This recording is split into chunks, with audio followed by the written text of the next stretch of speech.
So I'm going to begin by asking about, I mean, after the success of Shiro's story, was it always your intention one day to get into cinema and to make a feature-length movie? Always. It was always my plan that to go from the small screen to the big screen. And the smaller screen was probably YouTube. And it was always my plan to go into movie. That's why the script was always ready. Because, I mean, just look at what sort of YouTube did for you. How important is it, and how much do you encourage kind of people to just go out and start filming? Because we've got these social media and the platform. People are doing TikTok at the moment and stuff. I mean, the amount of the sort of platforms now for young people to show their creativity that wasn't around when I was sort of 12 or 13 is kind of mad, isn't it? It's crazy. I think you have to have a get up and go do it yourself attitude, man.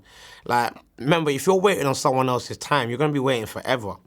So if you go out and the platform that you've got, anyone in the world can upload on YouTube, you know? So if that's where you got to pull it up, share the link with all of your friends and all of your family, and hopefully they share it with all their friends and all of their family.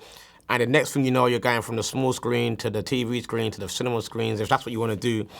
And that's not in general, not even in just filmmaking. I think in life, you'll be waiting a long time if you're waiting for somebody else, because that person, you're never going to be somebody else's priority. You're going to be more important to you than anyone else will be. You know what I'm saying? So you got to go, man.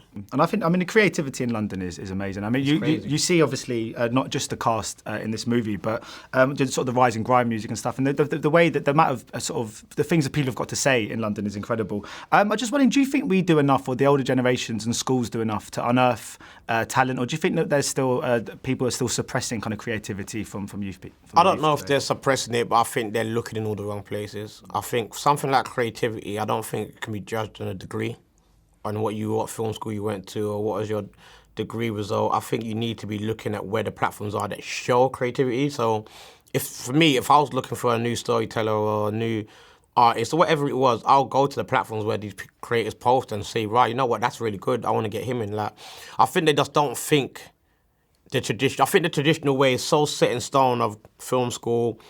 Who did he intern with? Who can recommend him from this company?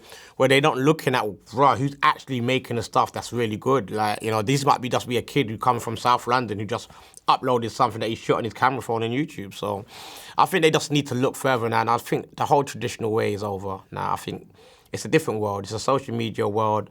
And I think we should just get the best. It doesn't matter if their background is this, that. It doesn't matter what colour they are. The best should get the job. I mean, I'm just wondering about the story here and how specific you think this is to the areas it's set. Because obviously it's set in sort of Peckham. I was wondering, do you think this is a story specific to South London, or do you think if this story was told in West London, East London, or North London, it would be very similar? Or how different would it be? The subtleties. It's not specific to London. It's to the world. Like, if you want to go further out to America, Bloods and Crips. You know, the gangs that look like Bloods and Crips. You want to go down to Glasgow, the gangs all over there. You want to go to Birmingham, the Johnsons and the Burger Boys. Like, this is going on everywhere. Like, in the film, it's called Ghetto and Peckham, the two gangs. But I'll tell you now, there's rival gangs everywhere. In the UK, in the US, in Africa, it's everywhere. So everyone can relate to opposition, because human nature is just literally no one's ever fully content, and there's always some sort of rivalry, some sort of negative emotion that someone else portrays into someone else, which causes a rivalry. So it can go everywhere. Like, this is just a story that I told based in London, because this was my story and it was based in London. But you're going to see when the film comes out, people in Ireland are going to love it. You know, if it does go international, you're going to see the rest of the world loves it, because they can understand two rivals and fighting for something that you believe in. Yeah, we're talking about fighting for what you believe in. I mean, the notion of postcode rivalries is quite. There's a line in the film, I think they say, like, "What are you fighting for?" And just exactly. What are people fighting for when it comes to postcode rivalries? It's sort of the same as you get football hooligans who just they're fighting based on the colour of the shirt they're wearing. You think, what is it about us that makes people fight based on the most kind of trivial of things? It's love, bro. Like, it's love. It's whatever you love. Like, as if you grew up in this council estate, you've lived there since you was a baby, you've grown up there, you played there, you know every inch of that estate, you love it with your whole heart because it's home. And then another group of guys who don't live there come in and start playing on your football pitch every day, drinking up all the drinks that's in the area, and you're just thinking, wait a minute, this is our area, how can you come in here and just take it? We grew up here, so I'm going to fight for this. You know, this is my area. I don't own it, I didn't pay for this, but this is what I'm entitled to. I've got nothing else. I haven't got a massive film deal, a massive record deal, no football contract.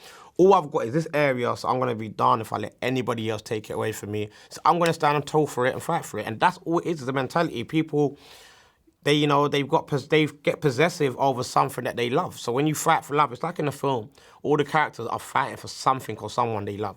And I think when you love what you have, if you've got 5 yachts and 5 mansions, and it's not really bothered if you lose one, but if you've got one little estate, nothing else, but it's one estate where you're safe, where everyone knows you, that's what you're going to ride or die for, man. And I mean, obviously, the film is set in the context of the film is sort of enriched by the current news stories about knife crime and stuff in London. You get sort of news stories in the movie. How hopefully that a film like this, which is preaching kind of very positive messages, can get into people's heads, particularly at kind of impressionable age, people that are 14, 15, can see this movie and hopefully, are you hoping that this is a movie that can teach people a different lesson? I think the movie does teach people this lesson. The only thing is are people going to come out and watch it to get that lesson? Yeah, because I was going to say, when I was watching it in the film, when I was at the screening, I mean, there's the scene when Timmy sort of, when he's getting sort of romantic and he's sort of finding himself sort of being focused by that, and as opposed to his sort of friends. And the guy next to me just sort of said under his breath, "What a loser." So it shows that there's still a mentality or something that still needs to be changed, isn't there? There you go. You see that? There you go. Was it what a loser because he was spending more time with his girl, or was it a loser because he didn't make the move?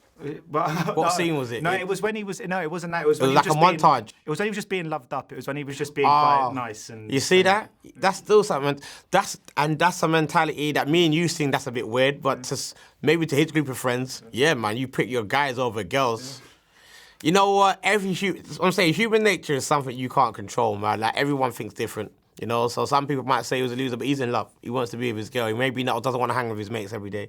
So it's just a mentality, man. Brilliant. Thanks so much for your time. Cheers. Hey, thank you. Ladies and gentlemen, you're watching Hey You Guys. Hey You Guys, huh? Hey You Guys. Is that from the Goonies? It is indeed, yeah. Nice. Hey